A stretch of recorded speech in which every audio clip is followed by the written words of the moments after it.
Right. Well, good afternoon, everyone, and thanks for joining us during the lunch hour today for our 2025 state legislative update. Um, we are lucky to be joined today also by Nolan Gray from YIMBY. On deck for today is we'll be talking about Abundant Housing LA's slate of sponsored bills for this year, as well as hear from Nolan about California YIMBY's really exciting slate of bills as well. 2025 is shaping up to be a big year for state housing policy. On the Abundant Housing LA front, it's certainly our most ambitious year in terms of state policy, trying to tackle permit streamlining and exclusionary zoning. And certainly our partners at YIMBY are taking some really big and ambitious swings on transit-oriented development and CEQA exemptions for infill housing. So it's a really big and exciting year to come together as a movement and really drive forward some real change in Sacramento to help us build a lot more housing. Certainly this month and as the year goes on, there's going to be a lot of opportunity for you all to make your voices heard and to have an impact and to reach out to your legislators, not least of which is YIMBY's upcoming lobby day in May. So if you aren't already signed up for that, please make sure to do so. And so with that, I'm going to turn it over to Scott to talk about our slate of sponsored bills. And then we'll hear from Nolan as well about their exciting slate of bills and how you can get involved specifically on one of those bills today. So Scott, take it away. Fantastic. Thank you, Azine.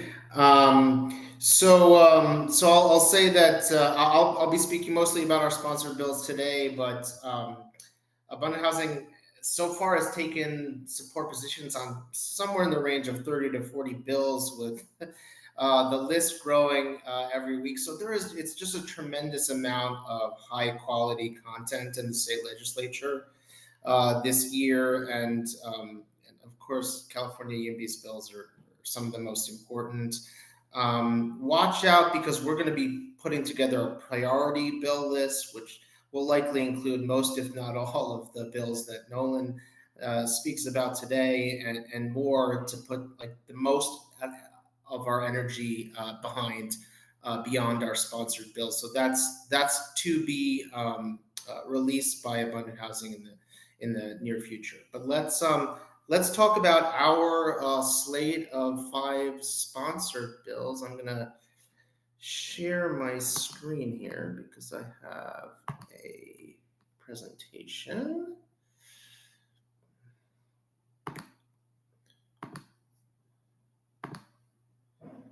Okay. Can everyone see that? Yes. Okay. All right. So, all right. So we're sponsoring or co-sponsoring 5 bills this year. This is, as Azine mentioned, our largest slate of bills ever. Our state ledge work has grown a lot in the last few years. Last year we passed our first bill, AB 2667 from Miguel Santiago. So we're really excited to continue this work. As Azine mentioned, some of the themes that our bills highlight are ending exclusionary zoning, the nexus of climate and housing policy, the permit streamlining. We're proud to be authoring 2 of the bills in the large fast track housing package being spearheaded by Assemblymember Buffy Wicks, one of our greatest champions on the Assembly side. Another thing I kind of want to just highlight is the fact that we have some amazing folks from our local delegation that are brand new to the state legislature that are authoring 3 of our bills. So it's just really exciting to see these folks get out of the gate right away carrying fantastic pro housing legislation. So to begin, we are really excited to be co-sponsoring AB 647, the Better Urban Infill and Livable Design or Build Housing Act. This is being authored by Assemblymember Mark Gonzalez, again, brand new to the legislature. We're really grateful for his leadership. And it's got an enormous coalition behind it. So the co-sponsors are us, the Our Future LA Coalition, which is a large coalition in and of itself, Intercity Law Center, and United Way of Greater Los Angeles. It's a really broad coalition of pro-housing orgs, homeless services providers, tenants' rights organizations, saying we need to kind of tear down the wall and open up exclusionary communities to new housing production. So this is kind of our big swing around one of our core policy priorities, that is ending exclusionary zoning. What it does is add a new tool. So we have SB 9, the lot split bill. We have SB 1123, which is up to 10 units, and but mostly for homeownership, not exclusively. Now we have this new tool, which would be 8 units with one deed restricted. So it's a way of getting both market rate and deed restricted affordable housing into exclusionary communities. We're really excited about this and kind of see this as one of the two key upzoning bills in the legislature this year, along with the very ambitious transit-oriented development bill SB 79, which Nolan will be talking about in a little bit. Next up, we're working with Assemblymember Rick Chavez-Zabur on a student housing bill. So this is with Santa Monica College, the LA Community College District, and the Student Homes Coalition.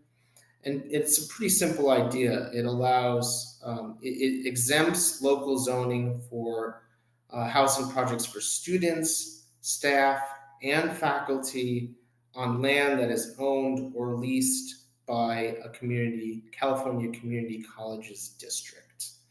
It's really important to note that the UC and CSU systems, there's a typo there, already have zoning preemption. But the CCC system, which has the highest needs student populations in terms of housing insecurity, homelessness, does not. So this is really housing equity bill and a parity bill.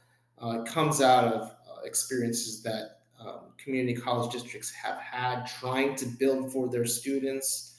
In particular, Santa Monica College is trying to build on their West LA campus on some parking lots in LA CD 11. And so we're really excited about the possibility of this bill to deliver housing for students who need it so much. AB 920. So this is the first of our two bills in the fast track housing package, authored by freshman Assembly Member Jessica Caloza. This one, again, this whole package comes out of the select committee that Assemblymember Wicks ran on permit streamlining. It's a broad, bipartisan package of many bills to make sure that we build housing faster. This one would require jurisdictions with over 150,000 residents to have an online portal for housing applications. So kind of like a one-stop online system that takes you through both the entitlement process and the post-entitlement process. Make sure you know what the status of your application and what to do in terms of the next permit that you might need. This is something, frankly, cities should already have been doing. So we're really excited to make sure that all cities that have the capacity to do this are actually doing it. Next up is AB 1275, authored by Assembly, again, another amazing freshman Assembly member, Shade Al Hawari. This is actually a continuation of a bill that we ran in the last legislative session, AB 1335, which we kind of ran out of time on because we were seeking technical assistance from the Department of Housing and Community Development. That came a little bit too late in the process, so we're bringing back that work. Sits right at the nexus of housing and climate policy. And the idea is to make sure we have two regional planning processes, one for housing and one for transportation.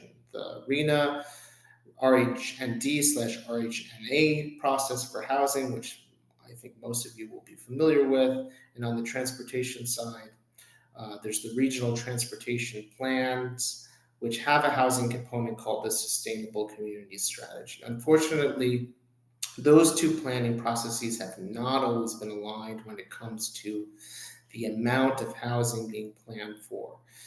And so this bill is seeking to align those planning efforts so that we can maximize both housing production and transit investments in the most climate friendly locations. And then finally, our second bill in the fast track housing package is AB 1294. We're really excited that this is being authored by the Assembly Housing Chair, Matt Haney. And yeah, this idea came from the great Dave Rand, who's an amazing land use attorney here in Los Angeles. It would create a universal application process. One of the problems that we have seen on the ground is you can be applying for a housing project in two jurisdictions right next door to each other and have a completely different ask when it comes to what makes your application complete at the very start of the process. That's a huge problem. And so this would say, you need these 10 simple things, plans for your project, etc., but not expensive grading studies and all sorts of extraneous things that might be important later in the process, but not at the beginning of the process. So this standardizes that process.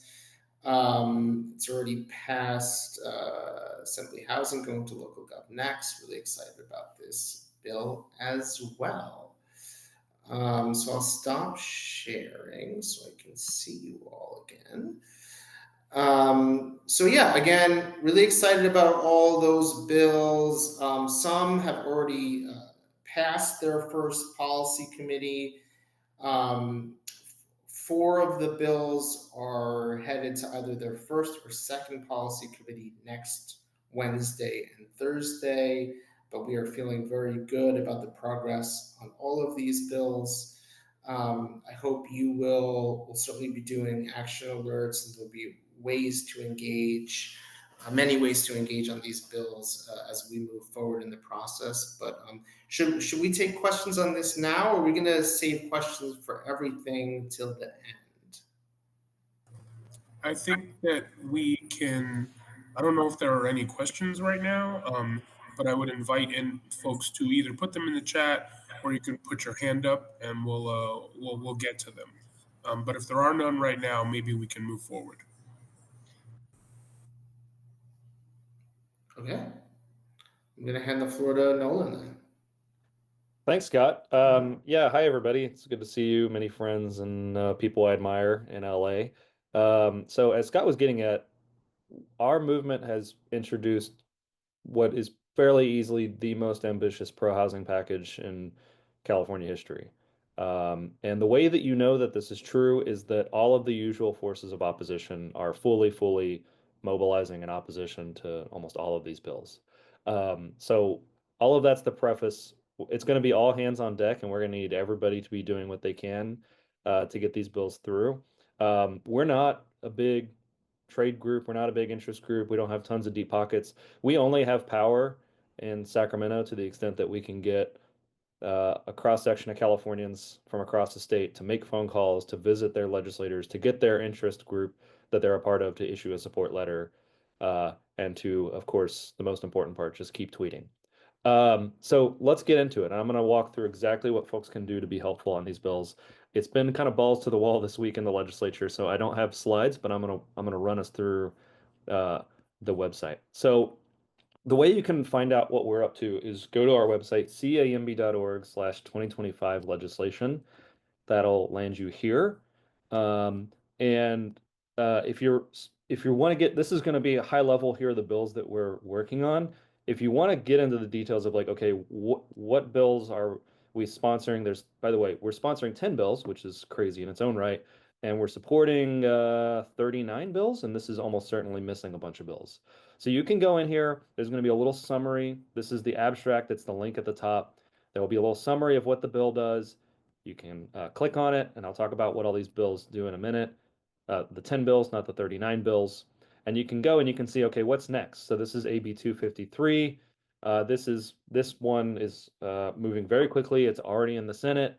You can see the votes, the history, and you can view details, who voted, etc.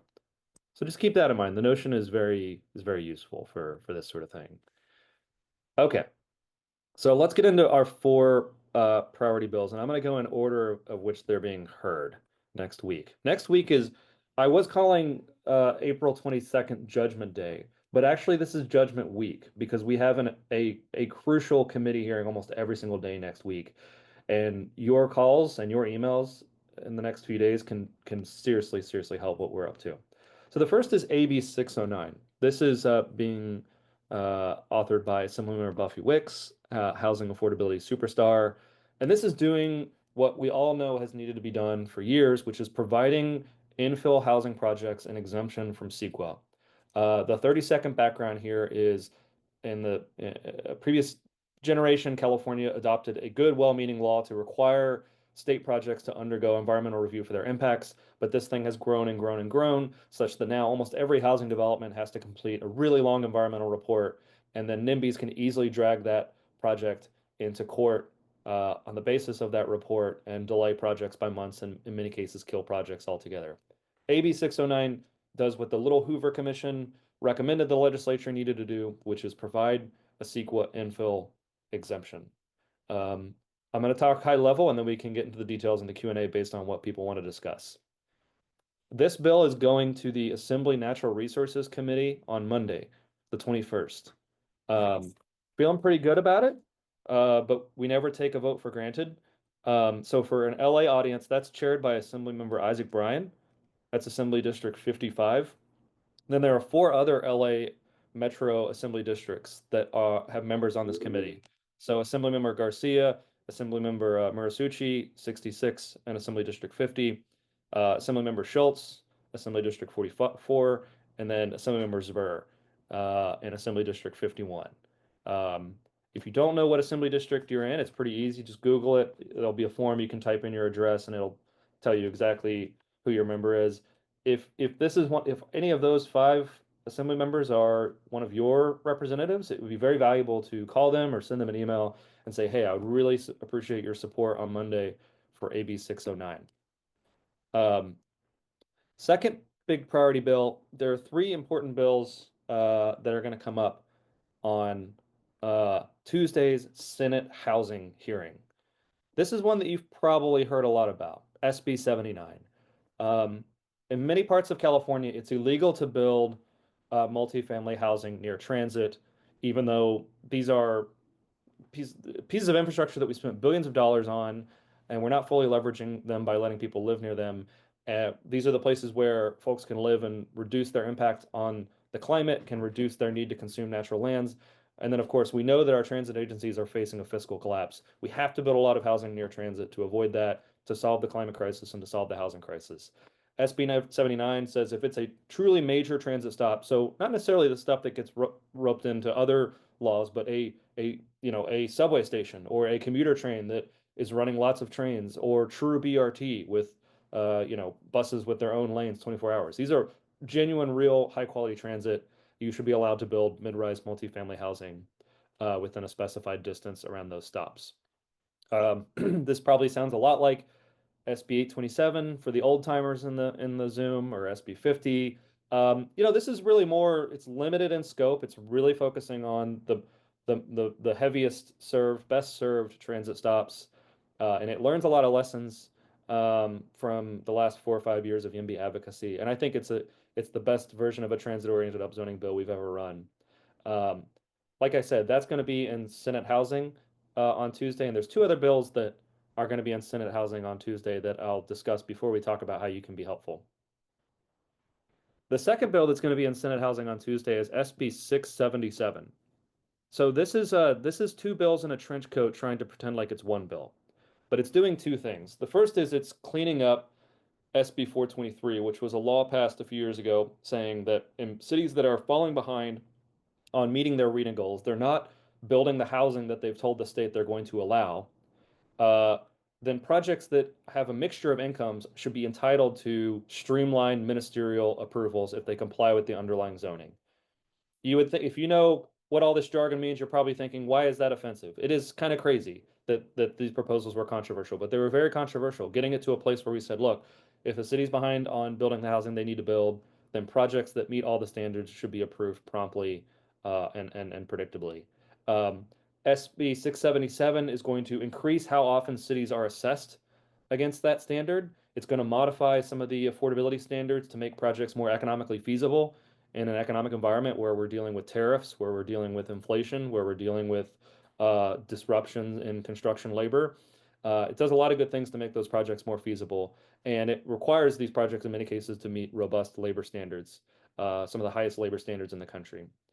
The second piece of 677 is cleaning up SB 9, not to be confused with another SB 9 that I'll talk about in a minute.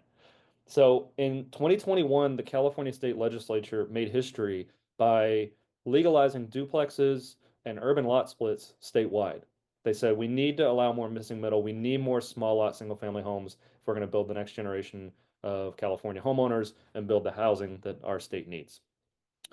Unfortunately, if you know a lot about SB 9, it was really, really easy for local jurisdictions to subvert implementation of the law and make it hard to effectively build anything with SB 9. So cities said, okay, we're going to require huge front setbacks, or we're going to place unfunded inclusionary zoning mandates that we know not to pencil.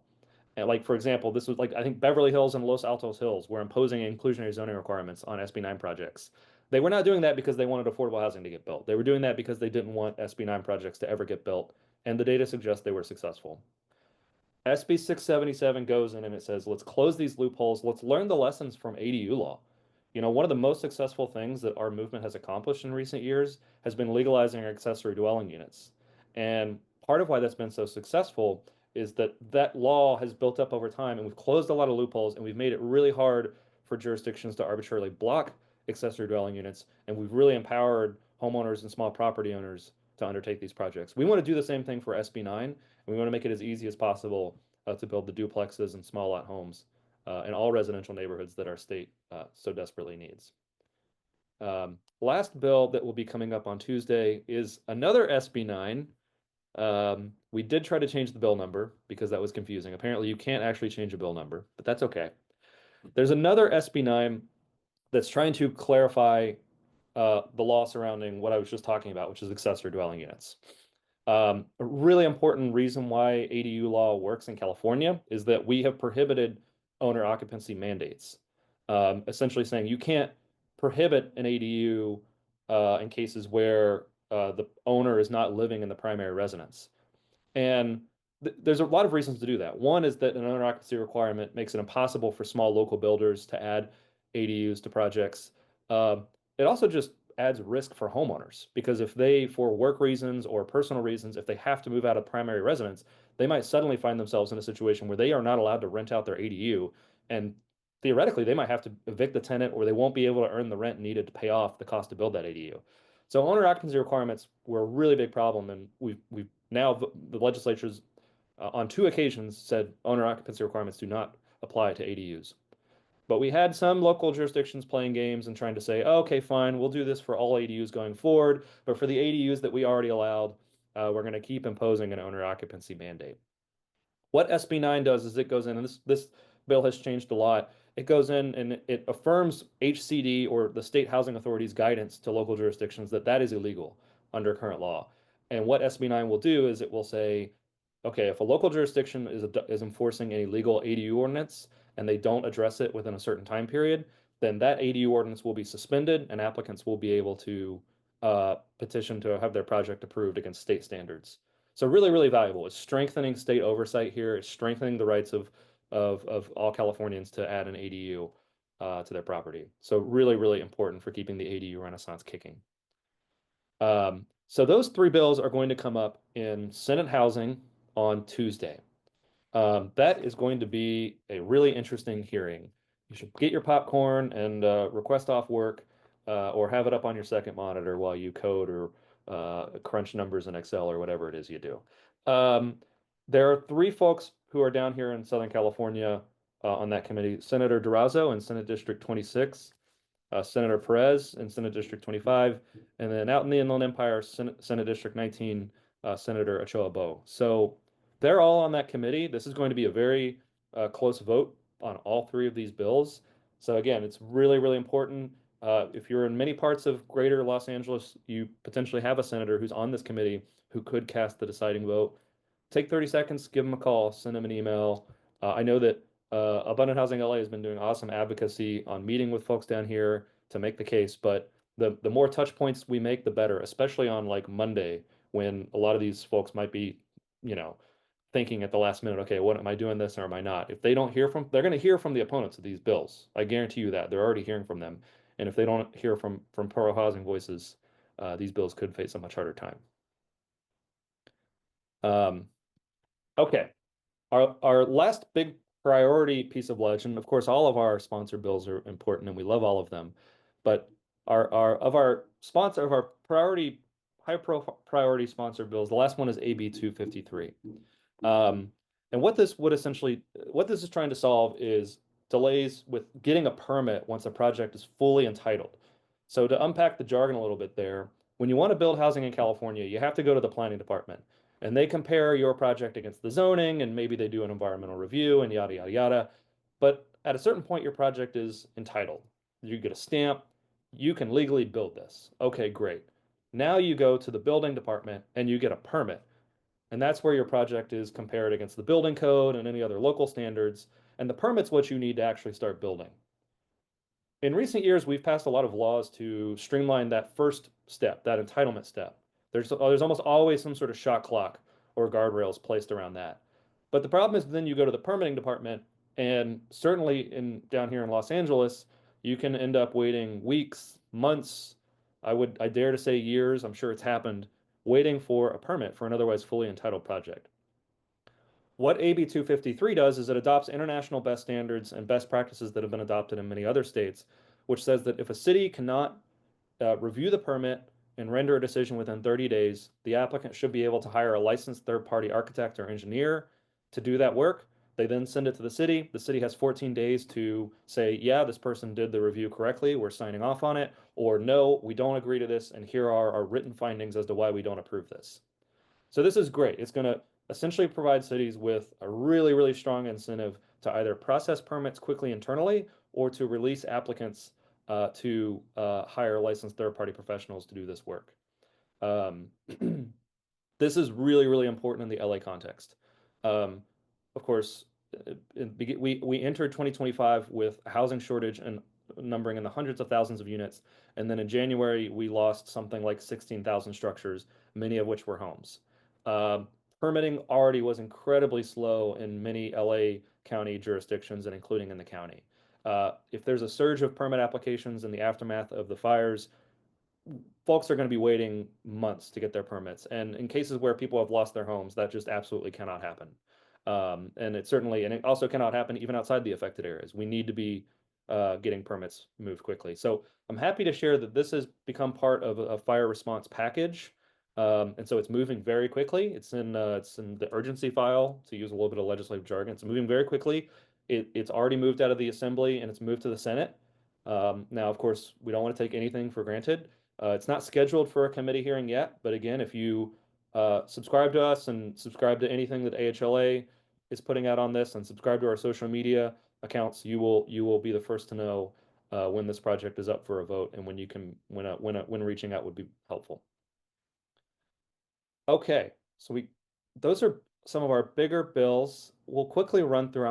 We'll do a lightning round here of some of our other bills, and we'll talk about our fast track package. AB 595 will direct the state to explore creating a state level tax credit to fund affordable housing projects. Some of you might know about the low income housing tax credit program. That's a federal program. It's absolutely key for getting a lot of deed restricted affordable homes build something around 100,000 units across the US every year. The idea of AB 595 is to direct state agencies to study creating a state level equivalent of that. So very important. AB 1154 aims to continue to double down on the ADU renaissance by expanding the ability to add a junior ADU to a property. So unlike a normal ADU, which can be larger and can be in a detached structure, a JADU is carved out of an existing structure, so there's no new construction. It's an internal conversion, and it generally gets certain extra benefits, such as exemptions from parking. So this is potentially really, really valuable. There's a lot of good stuff in here that's going to make it a lot easier to add a JADU to more residential properties. AB 1308 does what AB 253 does for permitting, but for inspections. So it's the same sort of thing. If a jurisdiction can't get an inspector out within 30 days for a project of 10 or fewer units, the applicant should be able to hire a licensed third party who is licensed to conduct such inspections. This is really valuable. I'm over here in Palms, and there are many units near me that I know sat empty for months while they were waiting for inspectors from various different agencies to come out. That's crazy. 1308 sets valuable guardrails here. SB 315 is trying to deal with the really, really, really high parks fees that are imposed on projects in California. It's a little bit up in the air, the final form that this bill will take, but we're trying to, at a minimum, bring some transparency here and require some disclosure about what fees are being charged and how they're being used. But ideally, we get to a place where we're not charging exorbitant fees in the $10, $50, $100,000 per unit range. We're never going to achieve affordable housing in California as long as those fees are not addressed. AB 1061 will remove the historic district exclusion from SB 9. So as a reminder, SB 9 is the duplex and lot split bill passed in 2021, but it had a provision in there saying, by the way, none of this applies in any historic district. And that's not true with ADUs. With ADUs, of course, there's deference for genuinely historic properties, but there's no unilateral exclusion. And so, as a lot of you probably know, what's happened over the last few years is a lot of NIMBY groups have petitioned to create historic districts purely as a way to try to block SB 9 projects. AB 1061 affords SB 9 projects the same protections that we afford to ADUs. Yes, we're protecting genuinely historic structures, but you can't just say absolutely no duplexes and urban splits. A lot more new faith misuse of historic districts.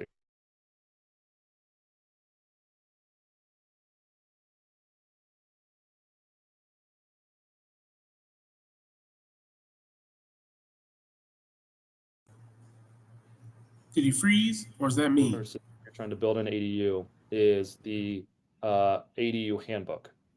Oh, am I losing internet here? Yeah, you were frozen for a little bit, but I think you're back now. Okay, sorry about that. So to just start a little bit again, AB 413 says to housing and community development, the resources that you've put together on state housing law, those should be translated into other major languages. We know that a lot of our small local builders, English is not their first language. And so the resources that help them understand state housing law that explain what they can and can't build, what protections they're afforded, in many cases might be opaque or unavailable to them. And so the idea here is to require HCD to translate materials like the ADU handbook into multiple languages. So very excited about that. And I don't think I'm missing anything here of our priority legislation or sponsored bills. One last thing, in case you're like, man, wow, there have not been enough acronyms, there's not been enough jargon on this, there's not been enough bills. I have very good news for you. We are working with a coalition of housing groups, including Abundant Housing LA, with under the leadership of Assemblymember Buffy Wicks on the fast track housing package. So this is, I think, around 24 different bills that all aim to streamline various different aspects of housing construction in California. And some of this is stuff that I've already talked about. Some of this is stuff that other folks are leading on, addressing the pre-application and application process. That's AB 1294 run by AHLA. Fixing CEQA, fixing the entitlement step, fixing a lot of stuff on entitlements, post-entitlement, permitting, lots of good bills there, as well as streamlining the process of what happens when housing ends up in court and making sure that the process works quickly and predictably. Again, if you go to our website, go to the legislation page, you scroll down to the bottom and you can find it here. For all of these bills, there is a fact sheet. You can go find the bill language, and we'll be adding template support letters. We already have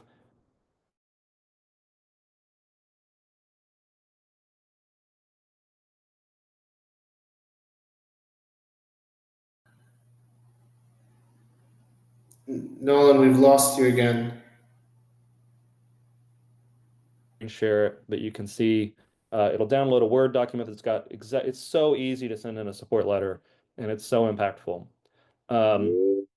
And so with that, sorry, my emails alerts are coming through. But yeah, I'll just say one more thing. In the near term, reach out to your legislators about all of these bills. It's so valuable. It takes no time at all.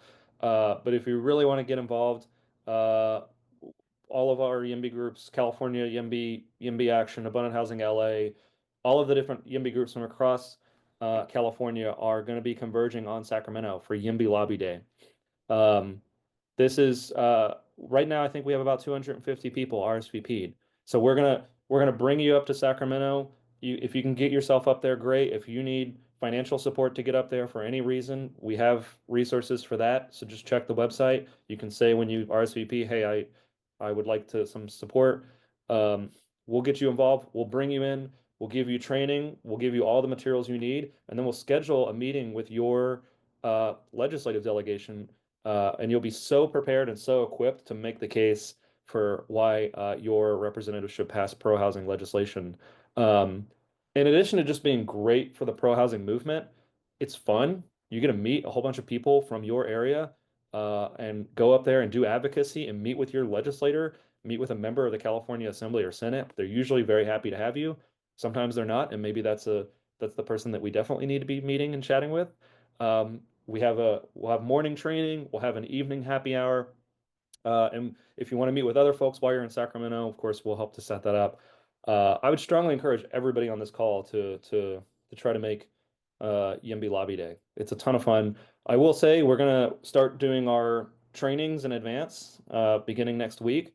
So if you want maximum flexibility on when you would join for a virtual training, it'll be me kind of running through our bills in a lot more detail, and then also coaching from our amazing lobbying team on how to talk to legislators, how to make the case, how to be an effective advocate. Sign up today and you'll start getting notifications on all of that. So with that, I see there are 16 notifications in the chat. I'm sure nobody has any questions, but thanks to AHLA for coordinating this. Thanks so much, Nolan. Thanks for joining us. Really exciting slate of bills all across the board. One quick announcement that I did just want to make is if you are on AHLA's mailing list, just as this meeting started, you got 2 action alerts in your inbox to help support SB 79 today. So one is to send a letter to your state senator. Really easy to use. You can just click and fill out your information. It'll send a letter to your state senator to support SB 79. And then the second one is for our LA City residents only. There's a really terrible resolution at the LA City Council for the city to take an oppose position to SB 79. So we want to make sure the LA City Council hears from YIMBYs. And so for our LA City Council residents in that same email, you can also click to send an email to your LA City Council member and tell them to knock that shit off. So I really appreciate, and so those are in your, should have hit everyone's inboxes at noon. I think with that, maybe we'll see if folks have any questions. Yeah, the one thing. So some of the questions we've been answering in the chat. It looks a little messy to me because I have private stuff going too. So if we don't cover anything, please someone put it in the chat again, or you can raise your hand. But most recently, Brianna has asked 2 questions on lobby day. What is the general schedule of the day? And when does registration or fee assistance end for lobby day? Still trying to get people to go. And so we want to be able to give them accurate information on how they make it up there and if they can get assistance. That is a great question. So the general schedule of the day will be we'll probably meet around 9:30, 10, and we'll probably wrap around 4:35. So it'll be a full day. For the first half of the day will be brushing up and a little bit of extra training. There'll be a catered lunch. Second half of the day will be meetings. It'll vary based on when your member is available. And then in the evening, of course, we'll wrap up and have a happy hour, usually with a speaker as well. As far as when registration closes and fee assistance closes, I'm going to ask my team right now, and hopefully we'll get an answer before everybody splits. Cool. So while we wait for that, I also noticed that Mike said, what's the legislative standard for falling behind on RENA goals? Is there jurisdiction that is on track? Is there any jurisdiction that is on track? Good question. I can't speak to the second question, but it's based on the regional housing needs assessment. So every 8 years, the State Department of Finance calculates how much housing every metropolitan area needs to build over the subsequent 8 years in order to build the housing that is needed based on population indicators and economic indicators. And then those metropolitan areas, they're called COGS in California, they allocate that among cities. So essentially, every 8 years, cities are being told, hey, based on general indicators, you need to be permitting about this much housing over this 8 year period. 423 and other laws will work backwards and say, okay, how much housing would you need to be permitting year to year to achieve that goal? And 423 essentially says if you're not on track to achieve that goal, then projects that comply with the underlying zoning, meet labor standards, meet affordability requirements, should be entitled to streamlined ministerial approval. So it's the goals are set based on Reno, which is a whole other thing. Thank you. I think that may actually have been all of the questions. So if we want to give folks like a minute or two to think of anything else. Oh, here we go. Toby says, if volunteers have already contacted legislators about a bill, is it worth it for them to do more action alerts for them? Is calling and emailing cumulative or redundant? It's a good question. For letters, as long as you've submitted a support letter for the committee that a bill is going to. So, for example, like many of our priority bills are going to Senate Housing. If you've already submitted bills, support letters for those bills over the last 2 weeks or so, Senate Housing already has that letter. But once a bill gets through Senate Housing, you can see all of this stuff on Notion on our website. Then it'll go, for example, to Senate local government. There is valuable in resubmitting your letter because the reason to submit a letter is then your group will show up in the bill analysis as one of the support groups. As far as calls go, you know, within reason, right? I would not suggest that you call your member's office every single day, but if you called your member's office 2 weeks ago, to say, hey, I would love it if you would support SB 677, and then Monday, the day before the hearing, you called and said, hey, I just would like to reiterate my strong hope that the member supports 677. yeah, it will reinforce your sort of previous call, and it'll be noted. And especially the sooner to the hearing date for calls and emails, the better.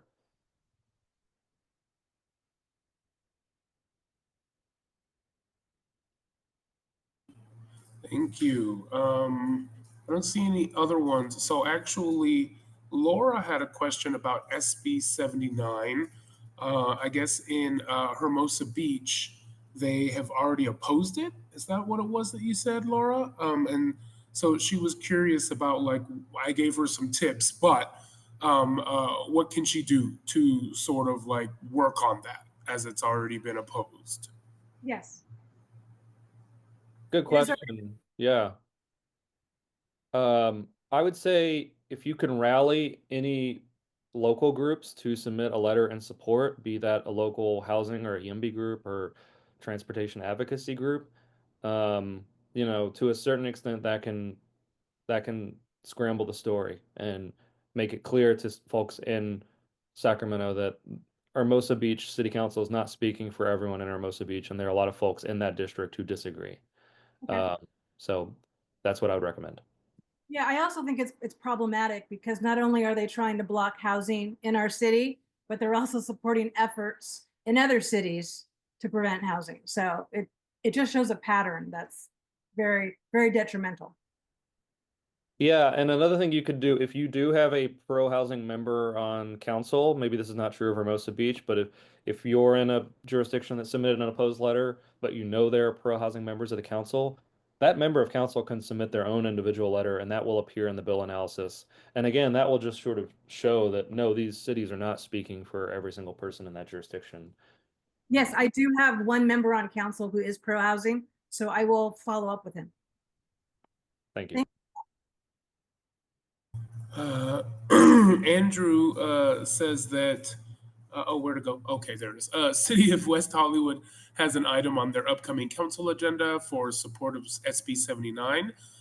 So if any orgs, people, etc., want to send a letter urging the council to support, that would be great. He also posted a link in there that you can use to do that. It's item F3.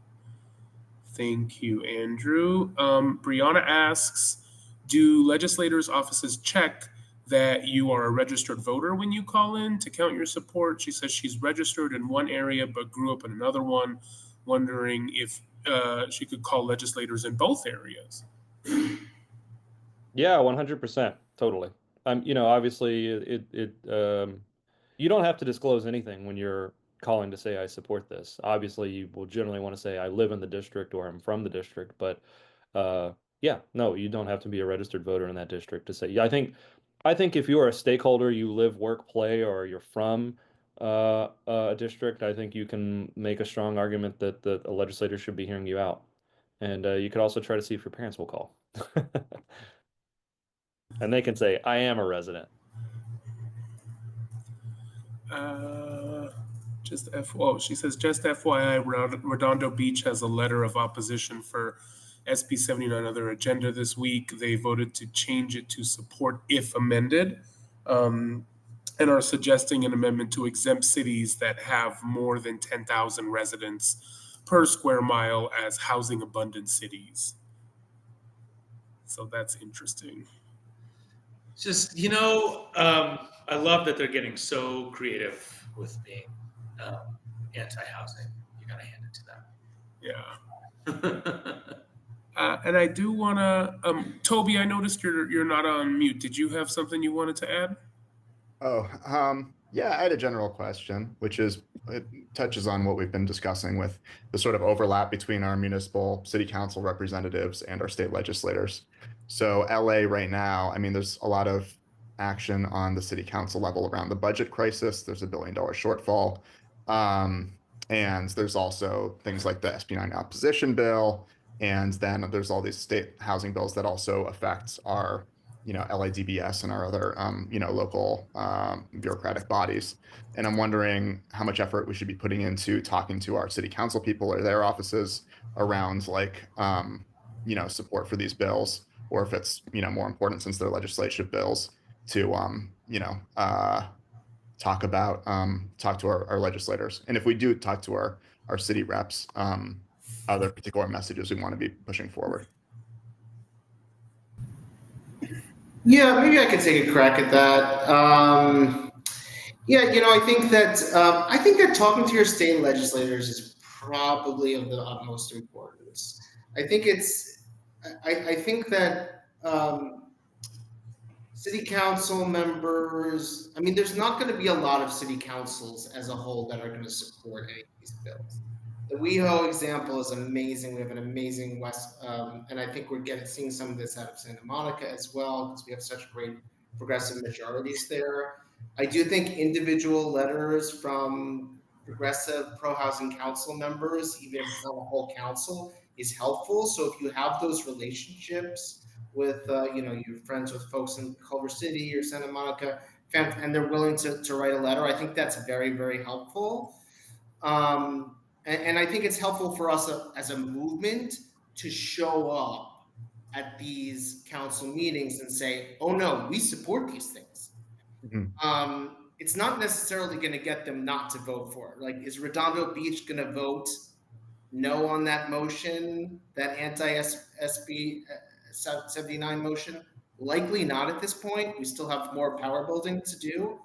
But the fact that constituents are showing up and showing that this is not a one-sided conversation, even in places that are politically dominated by NIMBYs like Redondo Beach, is really, really important. So I think both are important. I think I'm just trying to convey set some expectations for what is possible with some of these councils. Yeah, I'll reinforce that in cases where you can't get entire councils on board, individual council members or members of the Board of Supervisors, as the case may be, is very valuable. I actually think it's slightly more valuable to the extent that folks will see if the most elected official in Sacramento will be aware of the people in their district, and it will, set off alarm bells that people who, like specific people who they know, are supporting these bills. I would say a couple other things. It's very important that this LA resolution by the NIMBY block of the council opposing SB 79 not pass. And so if you are on a neighborhood council, I would encourage you to agendize a vote to have your neighborhood councils can submit resolutions to the city on pending city legislation, and that includes resolutions of this nature. So you can have your neighborhood council vote and say we disagree with this resolution, and in fact we would ask the city of LA to support SB 79 and other bills. So that's very valuable. When I was on the neighborhood council, frankly, the whole thing was completely disorganized, and we got lots of different advice from the city. As I understand, there might be restrictions on formal neighborhood councils submitting support letters, but certainly if you're in one of these local councils that's actually a private entity, you can submit a support letter to the portal. And again, that's all of the process there is. It's incredibly easy. It's in the template support document that's on our website. But if you're in like a community council or a community org that works as your neighborhood council, you can send a letter and support. And again, all that stuff whittles away at the impact of what NIMBYs might be doing in terms of submitting support letters. Okay, so there are actually a couple more questions, but I think that as it's nearing 1 o'clock and maybe folks have to go back to work, I will actually follow up with those questions. I got one for Laura, and one at the bottom here from Michael. Oh, but Nolan just answered that one. So Yeah. I think that we can maybe we can close up. You want to go for that, Azine?